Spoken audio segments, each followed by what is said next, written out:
تو مشکل میں پھنس گئے. دیکھیں چوئی صاحب، ہماری انرجی کی ضروریات تھی بہت زیادہ. بہت زیادہ. ہم LNG پہ ڈپینڈ کرنے شروع ہو گئے.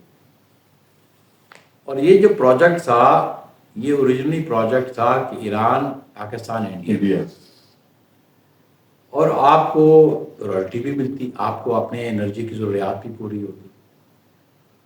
اور ہم نے جو پریشر تھا امریکنز، اس کو کام نہیں کیا. We took the initiative as a sovereign state. Asif Ali Zardari صاحب نے انیشیٹو لیا، اور president MJ Nejad, president Zardari صاحب نے اس کا افتتاح بھی کیا. اور یہ میرے پرسنل نالج میں ہے کہ جب میں ایران میں گیا تو میری ملاقات ہوئی اس وقت کے پریزیڈنٹ MJ نژاد صاحب سے، کہ فارن منسٹر سے میرا ڈیلیگیشن بھی تھا میرے ساتھ. تو انہوں نے کہا جی ہم نے پاکستان بارڈر تک ہم نے پائپ لائن بچھا دی ہے، باقی ہم تو یہ انیشیٹو بھی لے سکتے ہیں کہ اندر 40 to 50 کلومیٹر ہم پاکستان میں بچھا دیں. لیکن آپ نے درست کہا سینکشنز تھی، لیکن اس سینکشنز کا کوئی راستہ تو نکالنا پڑے گا. اب تک تو نہیں نکلا. کتنے سال ہو گئے اس بات کو؟ کافی سال ہو گئے. ابھی ایران نے وہ آربیٹریشن کونسل میں بھی نہیں گیا. وہ تو لحاظ کر رہا ہے. ہمارا برادر اسلامی ملک ہے، پڑوسی ملک ہے، لیکن انٹرنیشنل پلیئرز کو بھی ڈیل کرنا پاکستان کی پولیٹیکل قیادت جس میں وہ ابیلٹی ہو وہ ڈیل کرے، اور وہ ڈیل کر سکتی ہے. اگر ہم گورنمنٹ میں ہوتے، ہماری گورنمنٹ ہوتی، تو آصف علی زرداری صاحب نے جو انیشیٹو لیا تھا، ہوپ فلی وہ ایسا راستہ ضرور نکالتے کہ جس سے ہمیں اس سے استفادہ ہم حاصل کر سکتے ہیں اس سے. اور ابھی بھی میں سمجھتا ہوں کہ جب وہ پریزیڈنسی میں ہے تو he be working on it. I am sure about it. پوری ہوئی کہ نہیں؟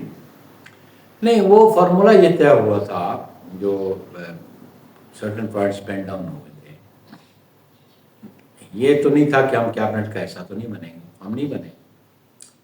لیکن وہ جو PSDB کے حوالے سے جو باتیں تھیں، ایک تو اس کی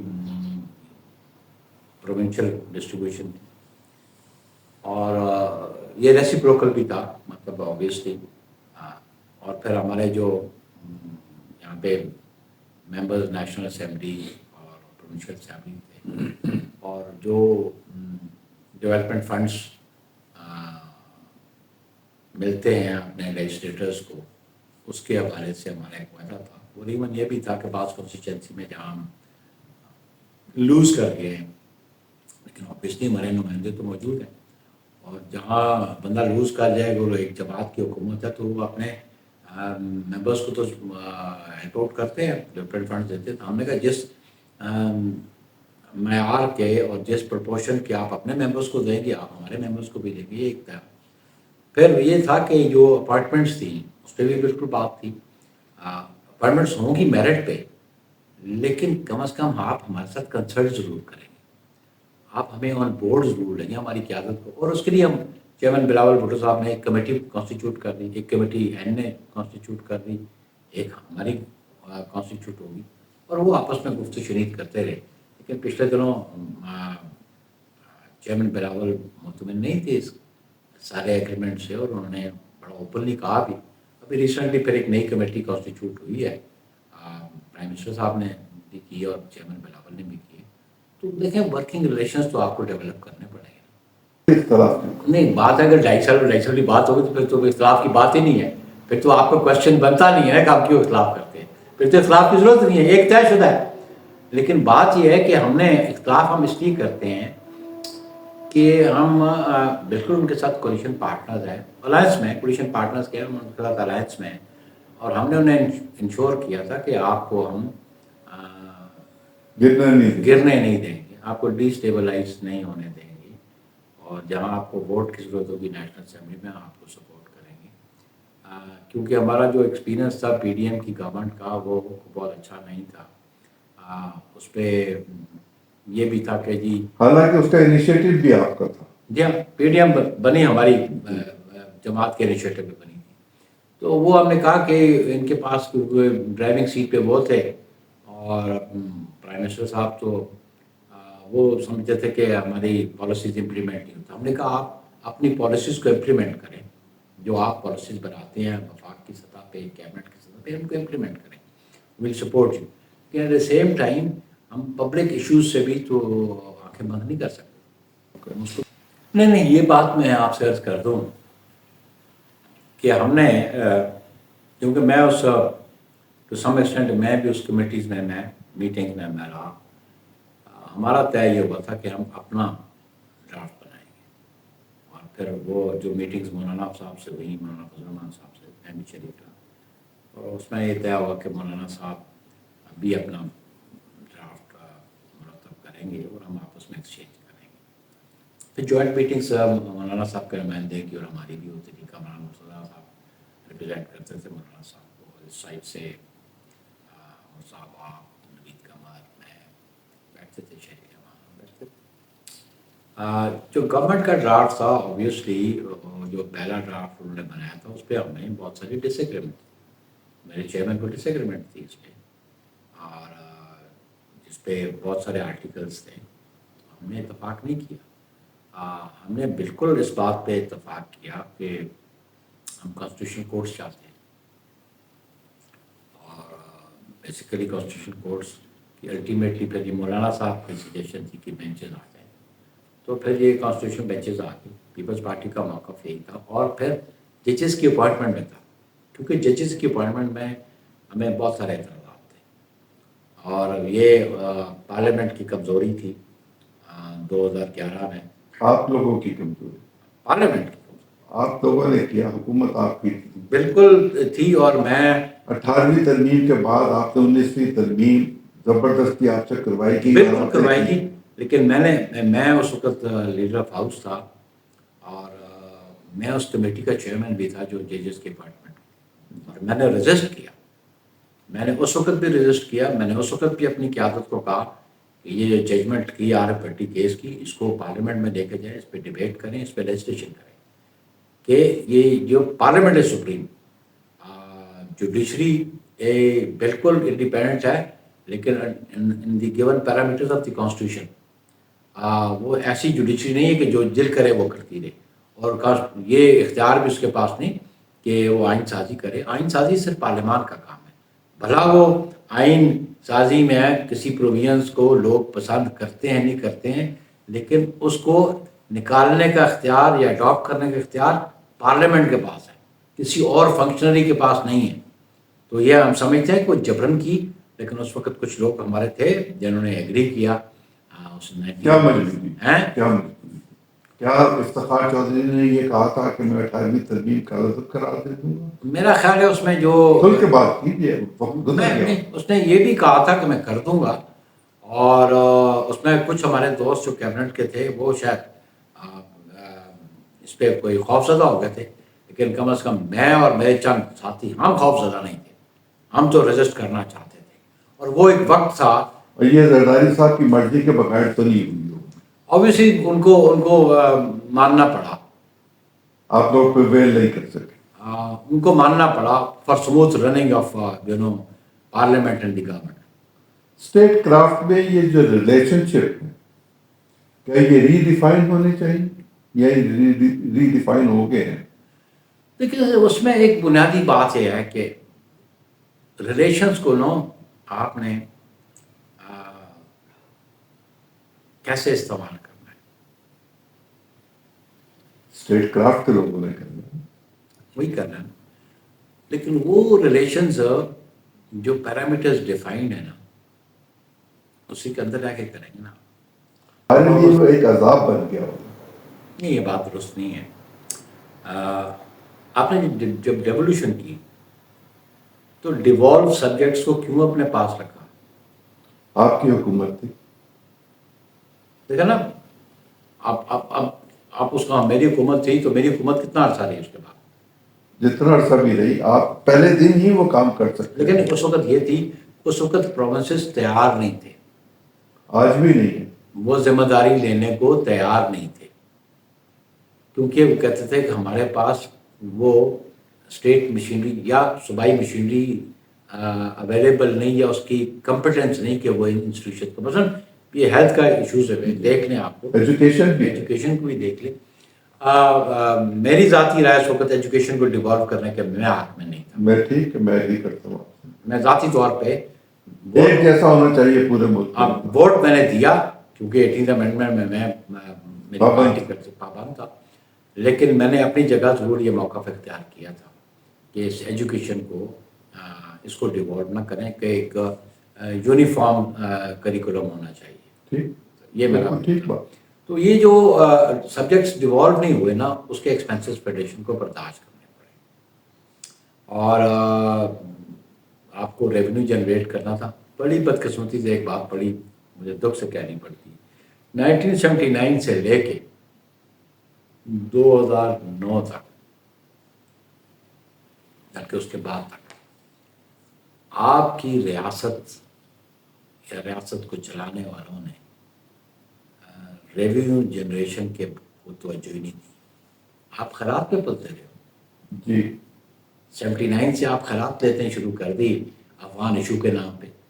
ٹھیک, ساری خیرات آپ کھاتے رہے. آپ نے وہ 11 سال میں آپ مجھے بتا دیں کہ اس مارشل لا کے دور میں جب یہ افغان ایشو 77 میں گورنمنٹ الیکٹڈ گورنمنٹ گئی, 79 میں یہ ایشو آ گیا, آپ تو خیرات کھاتے رہے ہو. آپ نے کوئی ریسورسز جنریٹ کرنے کے کوئی پروجیکٹس بنائے؟ جس دن وہ جنیوا ایکارڈ ہوا اور پھر وہ معاہدہ ہو گیا تو آپ کی خیرات بند ہو گئی, تو آپ کی اکانومی دھڑام سے گری. جنیوا ایکارڈ پہ ذرا بات کر لوں پھر میں واپس یہی ہوں. جنیوا ایکارڈ کی وجہ سے اس وقت کا پرائم منسٹر جو ہے اس کو اپنی قربانی دینی پڑی, کیونکہ صدر مملکت یا مارشل ایڈمنسٹریٹر یہ نہیں چاہتے تھے کہ بے نظیر صاحبہ کو دعوت دی جائے, اور ان کو دعوت دی گئی اس کال بیس کانفرنس میں جس میں جنیوا ایکارڈ کے بارے میں گفتگو ہوئی. آپ اس کی کوئی تفصیل مجھے بتا سکیں؟ دیکھیں جی, گزارش ہے کہ مرحوم پرائم منسٹر جنرل صاحب وہ ٹرو پارلیمنٹیرین تھے, وہ ڈیموکریٹ تھے, اور محترمہ ایک ایسی پولیٹیکل پارٹی کی لیڈر تھی جس کے پاس اوور ویلمنگ سپورٹ تھی پورے ملک سے. اور جب آپ ملکی سطح پہ فیصلے کرنے جائیں تو پھر جو پاپولر لیڈرشپ ہے ان کو آن بورڈ لینا ضروری تھا. ضیاء الحق تو پاپولر نہیں تھا, وہ مارشل ایڈمنسٹریٹر ضرور تھا لیکن he was never a popular leader. Popular leadership تو محترمہ بے نظیر کے پاس تھی. آبویسلی انہوں نے رائٹ ڈیسیژن کیا اور محترمہ کو انوائٹ کیا اور جنیوا ایکارڈ بالکل اس پہ عمل درآمد ہوا اور پاکستان کی ریپرزنٹیشن وہاں پہ ہوئی. اس کے بعد پھر جب آپ 9/11 کے آنورڈ پھر آپ کو خیرات ملنی شروع ہوگی, تو پھر آپ نے تو اپنے ریسورسز جنریٹ کرنے کے لیے کوئی پروجیکٹس بنائے ہی نہیں. اور پھر جب وہ وڈرا ہو جاتی ہے خیرات, آپ کے اکانومی دھڑام سے گرتی ہے, پھر آپ کو IMF کے پاس بھاگنا پڑتا ہے, پھر جو انٹرنیشنل فائنینشیل انسٹیٹیوشنز ہیں آپ کو ان کے پاس بھاگنا پڑتا ہے, خیرات لینی پڑتی ہے, ادھار لینا پڑتا ہے, بھیک مانگنی پڑتی ہے. تو ہمیں اپنی پاؤں پہ کھڑے ہونے کی ضرورت ہے. کیا کیا گیا؟ 2 بڑی بنیادی باتیں ہیں کہ میں یہ سمجھتا ہوں کہ جہاں پہ اکانومی کو اکانومسٹ سمجھتے ہیں, لیکن میں سمجھتا ہوں کہ پاکستان ایگرو بیسڈ اکانومی تھی, اب نہیں, ابھی بھی ہے, ابھی 40% ہے. ابھی میری عرض تو سن لیں. آپ کا دیکھیں نا, آپ فنڈز آپ کے کیسے جنریٹ ہو سکتے ہیں؟ آپ کا پروڈکٹ بکے, آپ کا چاول ایکسپورٹ ہو سکتا ہے, جی ہوتا بھی ہے, that is a source of a cash drop. بالکل. آپ کی کپاس ایکسپورٹ ہوتی رہی ہے, اب تو تباہ ہو گئی ہوئی ہے. وہی میری عرض تو سنیں نا, آپ کا سٹرس جاتا ہے, آپ کے فروٹس جاتے ہیں, آپ کے ویجیٹیبلس جاتے ہیں, تو آپ وہ چیز بنائیں نا جس کو آپ ایکسپورٹ کر سکیں, ارننگ کر سکیں. آپ کا موٹر سائیکل بناتے ہیں, میں ایک مثال دیتا ہوں, آپ کا موٹر سائیکل تو ایکسپورٹ نہیں ہوتا, آپ کو گاڑی بنا رہے ہیں وہ ایکسپورٹ ہوتی ہے. ہم گاڑی خود بنا ہی نہیں رہے, ہم تو صرف اسمبل کر رہے ہیں. وہی نا, تو اس لیے آپ توجہ دیں اپنے ان پروڈکٹس پہ جن پروڈکٹس کو آپ انٹرنیشنل مارکیٹ میں سیل آؤٹ کر سکیں، جس کے ذریعے آپ ڈالرز ارنز کر سکیں. ابھی آپ نے جو ظلم کیا ہے کسان کے ساتھ گندم کا، اب اگلی دفعہ لوگوں نے گندم بڑی کم کاشت کی ہے، اگلی دفعہ آپ امپورٹ کرو گے، امپورٹ کرنے کے لیے آپ کو ڈالرز چاہیے، ڈالرز آپ کے پاس ہے نہیں ہے. آپ خدا خوفی کرو، اس زراعت پہ توجہ دو. آپ چائنا ایک بہت بڑی مارکیٹ ہے آپ کے پروڈکٹس کے لیے. لیکن بیلنس آف ٹریڈ جو ہے وہ تو چائنا کے حق میں ہے. نہیں، چائنا پہ حق میں اس کو آپ کیسے کریں گے؟ جب تک ہم وہاں نہیں بھیجیں گے چیزیں ایکسپورٹ آپ پروڈیوس کریں گے تو بھیجیں تو گے. ہمارے پاس پروڈیوس کرنے کے لیے کچھ ہے ہی نہیں. پانی ہمارے پاس نہیں ہے، بجلی ہمارے پاس نہیں ہے. ایون جو ہے اس کو بھی تو آپ یوٹیلائز کریں. آپ دیکھ رہے ہیں لیٹسٹ سسٹم جو ہیں اس کے فارمنگ کے، آپ ان کو انٹروڈیوس کریں. ایسے نہیں ہوگا شیخ صاحب. پاکستان میں اس کے لیے بھی زمین کو ہموار کرنے کے لیے لیزرز کے ساتھ زمین کو ہموار کرنا، وہ سارے کام کرنا آپ خود ذمہ دار ہیں، آپ جانتے ہیں. بالکل بالکل بالکل. لیکن آپ دیکھیں نا جی، I still recall it is 1964 when Field Marshal was there. آپ کو تو سمجھایا ہے. جی جی، میں اتفاق سے اپنے والد صاحب کے ساتھ بالکل ملا انہیں، اور جب ہم گئے تو ان کے ہاتھ میں ایک وہ گندم کا وہ سٹا اٹھایا ہوا تھا. کہنے کہ یہ میکسی پاک ہے، یہ میں لگوانا چاہتا ہوں. I'm witness to that. I was young student. I went with my father. تو اس وقت ہماری جو دیسی گندم تھی وہ اس سٹے میں 16 دانے ہوتے تھے. Yes. میکسی پاک میں 42-45 دانے ہوتے 40-45 ہیں جی. تو وہ اس طرح ہے کہ آپ کو زراعت پہ توجہ دینی پڑے گی.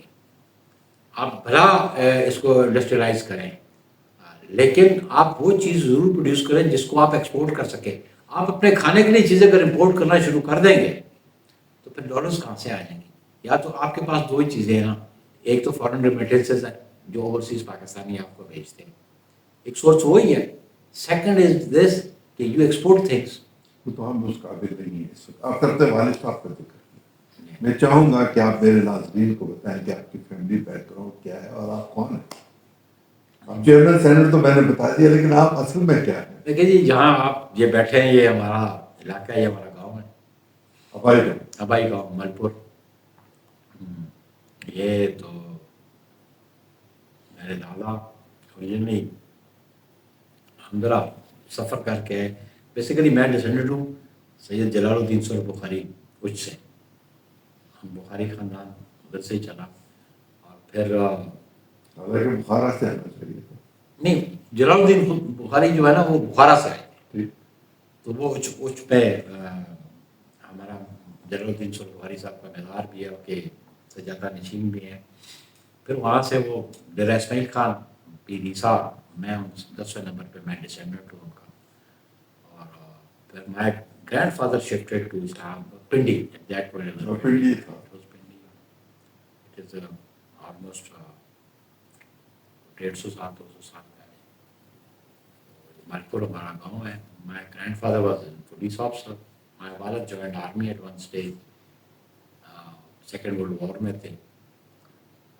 Burma, Malaysia, Indian national army میں بھی سبھاش اور وہ اکٹھے کام کرتے تھے. سبھاش چندر بوس جا بڑا تھا. ہمارے علاقے کو اور بھی آفسرز تھے. بریگیڈیئر حبیب الرحمان یہاں پنڈی میں ہی رہتے تھے، وہ تھے. پھر ہمارے جنرل صاحب جو جنرل شاہ نواز، وہ انڈیا میں رکے تھے. He was from Kota. یہ سارے انڈین نیشنل آرمی میں تھے. کیپٹن ریاض ستی، شاہد ریاض ستی کے بارے، یہ سارے لوگ انڈین نیشنل آرمی میں تھے. دین ہم یہاں رہتے تھے. پنڈی تھا، ایک ضلع تھا، اسلام آباد بنا نہیں تھا. اور میری اسکولنگ پھر پنڈی میں ہوئی. گاؤں سے ہم روزانہ آ جا نہیں سکتے تھے، تو پھر پنڈی شہر میں رہائش والد رہتے تھے. تو میں 1958 میں شاید میری اسکول میں مجھے داخل کروایا گیا. پھر میں وہاں پڑھتی چکلالہ میں تھا. تو میرے والد کے کزن تھے جو پنڈی میں میونسپل کمیٹی کے، راول پنڈی میونسپل کمیٹی کے چیئرمین رہے. پھر 1962 میں سید علی اصغر شاہ صاحب ایم این اے تھے پنڈی سے. پھر وہ 65 میں بھی تھے. ظاہر ہے اس وقت بہت سارے لوگ سارے مسلم لیگ ہی تھے, اس وقت بہت جماعتیں تھیں, کوئی کونسل مسلم لیگ میں تھا, کوئی کنوینشن لیگ میں تھا, کوئی. تو میرے والد لوکلی ڈسٹرکٹ بورڈ کی ایک سیٹ ہمارے گاؤں کے پاس ہی ہوتی تھی, جو پنڈی کا ڈسٹرکٹ بورڈ تھا یا ڈسٹرکٹ کاؤنسل تھی. چونکہ گاؤں آپ کا تھا اس لیے آپ کے والد اس کے رکن ہوتے. جی ہاں, وہ پہلے ان کے ماموں تھے, پھر میرے والد تھے. وہ یہ اس کے بعد میں نے لاء کیا, پریکٹس شروع کی. آپ لاہور کیوں رہے؟ میں لاہور لاء کالج میں تھا. جب میں نے لاء میں ایڈمیشن لیا تو میں لاء کالج میں تھا, اور مجھے 1973 میں نے ایڈمیشن لیا تھا.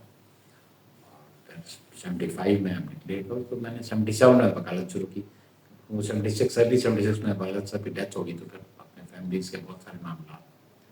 لاہور تو میں وہ 2 سال رہا, لاء کرنے گیا تھا. اور صاحبزادے نے بھی لاء کیا؟ میرے بیٹے نے لاء کیا, بکنگھم سے لاء کیا اس نے. پریکٹس کرنے؟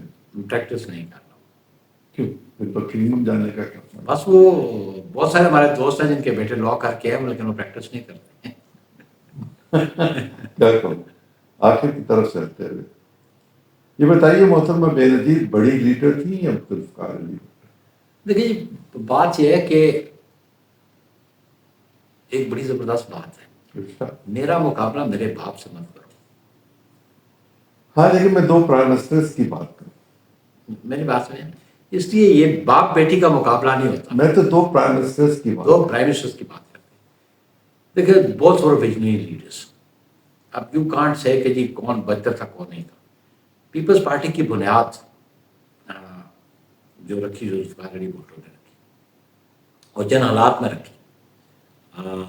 وہ لوگ اعتراض بھی کرتے ہیں کہ وہ ان کی کیبنٹ کا حصہ تھے, اوبویسلی مطلب ایک اس طرح پہ وہ فیکٹس ہے, وہ فیکٹس ہے. لیکن ذوالفقار علی بھٹو نے اس ملک کے عوام کی نبض کو سمجھا. یہ ٹھیک بات ہے, اس کی نبض کو سمجھا اور اس سے کھیلا بھی خوب. جماعت بنائی اور ان کی ضروریات کو سامنے رکھا. روٹی کپڑا مکان کا نعرہ دیا. جی محترمہ کی جدوجہد بڑی طویل جدوجہد ہے, یہ آپ کو ماننا. ٹھیک ہے, مجھے اندازہ ہے. کیونکہ جن حالات سے محترمہ گزری, شاید ذوالفقار علی بھٹو ان حالات سے نہیں گزرے. یہ بھی ٹھیک ہے, کیونکہ محترمہ کانسٹنٹلی 77 سے لے کے 84 تک, بلکہ جب تک وہ پرائم منسٹر بنی, کانسٹنٹلی وہ ان کو جدوجہد اذیت میں رہی نہیں. اور پھر ان کو بڑے غم بھی دیکھنے پڑے. ایک بھائی کا غم, آئی اسٹل ریکال جب شاہ نواز بھٹو شہید ہوئے, تو جب ان کی میت لے کے پاکستان آئی, ہم نے غائبانہ نماز جنازہ تو لیاقت باغ میں ہم پیپلز پارٹی کے لوگوں نے پڑھا. پھر میر مرتضیٰ پیش ہوئے, پھر خود قید و بند کی صحبتیں برداشت کی, اور پھر دکھ کی بات کہ وزیر اعظم ہوتے ہوئے ان کے بھائی کو شہید کر دیا. محترمہ کی جدوجہد بڑی طویل ہے, اقتدار میں بہت کم عرصہ رہے. لیکن بھٹو شہید نے 1967 میں پارٹی بنائی, اور 70 میں وہ کلین سویپ کر کے ویسٹ پاکستان. ان کا سلوگن اتنا اٹریکٹیو تھا, اور اسی ویژن کو لے کے محترمہ لے کے آگے چلی. اور محترمہ نے جو کمٹمنٹ اپنے باپ سے کی جیل میں, پنڈی جیل میں, اس کمٹمنٹ کو انہوں نے آنر کیا کہ میں عوام کا ساتھ نہیں چھوڑوں. آپ 2 پرائم منسٹرز کا مقابلہ نہیں کرنا چاہتے باپ بیٹی کے حوالے سے؟ نہیں, میں نے پرفارمنس کے حوالے سے پرفارمنس کو دیکھیں نا جی. ذوالفقار علی بھٹو نے تو بنیاد رکھی, لیکن اس کی جو پالیسیز تھی وہ لیجیٹیمیسی بے نظیر صاحبہ لے کے چلی, تو وہ ان کی لیگیسی لے کے بے نظیر بھٹو آگے چلی. آج محترمہ کی لیگیسی لے کے بلاول بھٹو زرداری آگے چل رہی. میرا آپ سے آخری سوال, جی ذوالفقار علی بھٹو ایک پاپولر لیڈر تھے, یہ تو سب دنیا مانتی. عمران خان ایک پاپولر لیڈر ہے, دونوں میں کوئی ریزمبلنس ہے؟ دور دور کی کوئی. کیوں؟ دونوں پاپولر ہیں, لوگ پسند کرتے ہیں, ڈیموکریسی ہے. نہیں, وہ ذوالفقار علی بھٹو ایک ویژنری لیڈر تھا, ایک ہائیلی ایجوکیٹڈ تھا. وہ ایک انٹرنیشنل فورم پہ ایز اے اسٹیٹسمین بھی تھا. اور ان کی ویژن کو دیکھ لیں آپ, کریکٹر ہونا اور بات, سیلیبریٹی ہونا اور بات, لیکن پولیٹیکل ویژن نہیں ان کے پاس. پاکستان کے پرائم منسٹر رہے,